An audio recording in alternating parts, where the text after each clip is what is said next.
Officials in Iraq are claiming that coalition airstrikes could have stopped the Islamic State forces from destroying ancient sites and many of the world's greatest cultural treasures, as ISIS continues to demolish priceless antiquities in its campaign to eradicate what it considers to be idolatry of the area's previous non-Islamic or Sunni heritage.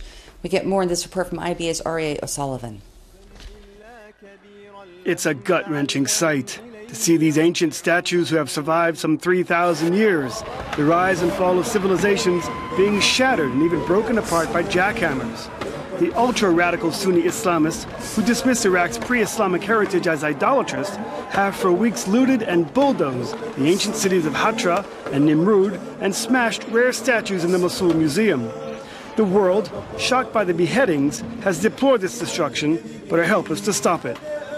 The past is an asset in this region. Just like we in Israel use the past, Iraqis also use the past, and Saddam Hussein was using the past. And in a way, ISIS, Daesh, are also using the past for their own needs. And they want to show, to make a point, that they obliterate all idols and all these physical monuments of antiquity, and they do it. Professor Wasserman is an Israeli specialist in the ancient Near East, and he believes the Islamic radicals are doing it mainly for shock value. There were days where 700 people were killed in car bombs, and but everybody is completely shocked when people are beheaded there in front of the camera. And the same thing, as I told you, the antiquities of Iraq were suffering from great damages for at least 20 years.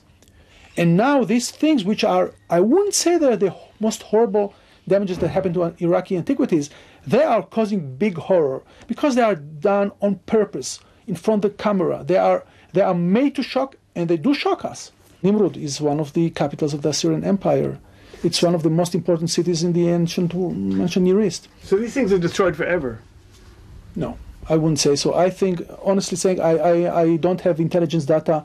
I think it is so big, they cannot, unless really they put a massive military effort to ruin, and I don't think it is so dramatic. They do it on purpose. They go to the museum, the YouTube films.